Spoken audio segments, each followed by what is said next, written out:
d'être grillé.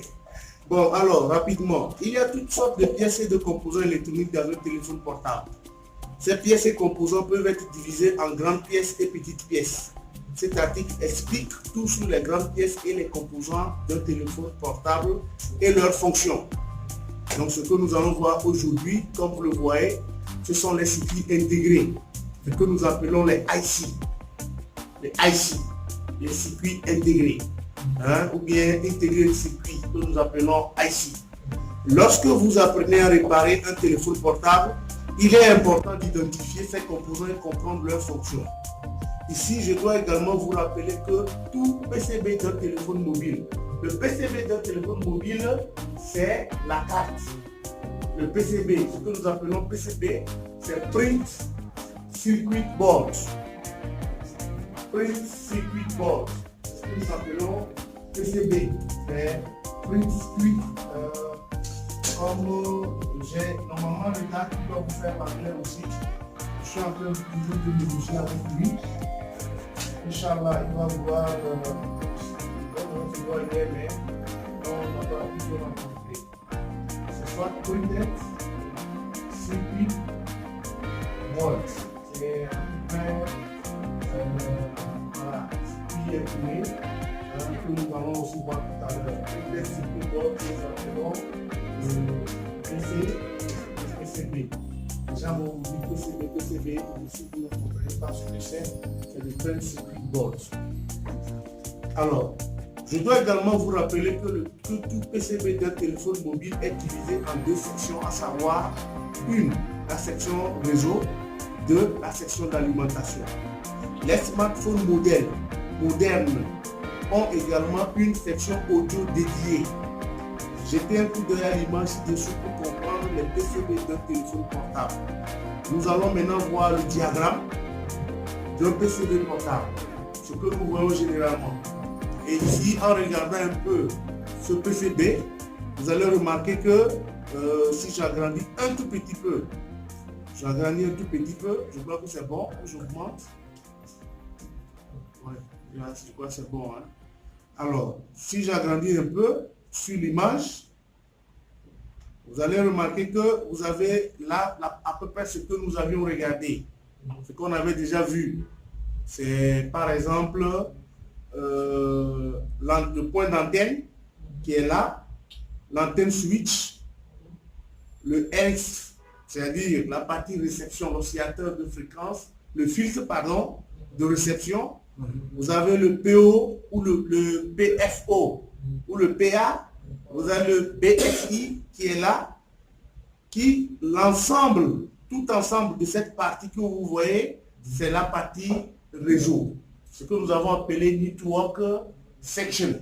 Donc à partir d'ici, vous voyez que là c'est divisé. Il y a cette partie et toute cette grande partie qui est là. Vous voyez un peu. Sinon, j'agrandis encore un tout petit peu pour que... Attention. J'agrandis encore un tout petit peu pour que ce soit un peu visible. Voilà. Donc, en regardant, vous allez voir que c'est c'est dans la deuxième partie que nous avons un peu tout ce qui est flash IC, RAM, UI modèle, unité arithmétique ou unité logique. Vous avez le circuit, le CPU, c'est-à-dire le processeur. Vous avez la partie alimentation qui est là. Vous avez le Power IC qui est là. Donc voilà les deux sections sur une carte mère d'un téléphone, d'un PCB. Ce qui doit retenir notre attention ici, c'est quoi? C'est les deux sections. C'est les deux sections qu'il faut savoir sur une carte d'ordinateur, de téléphone.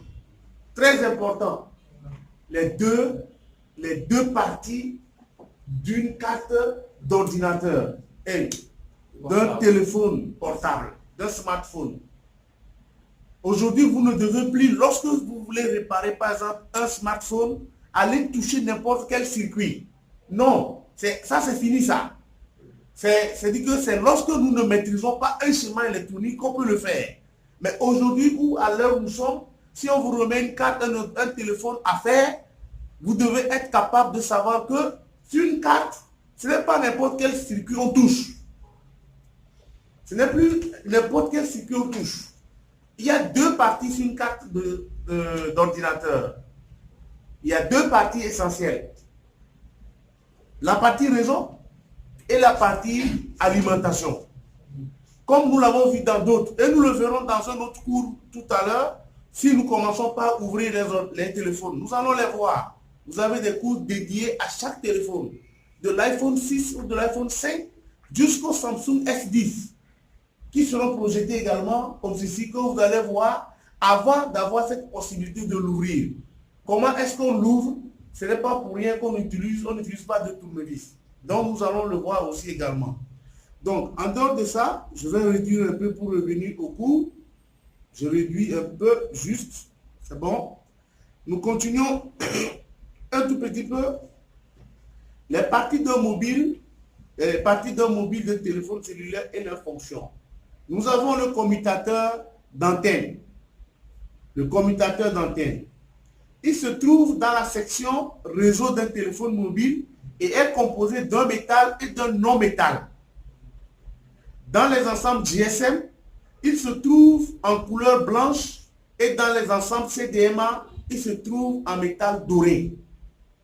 Nous avions dit que nous avons deux types de systèmes ou trois types de systèmes de téléphone, de systèmes de fonction. Le GSM, le CDMA et le LTE.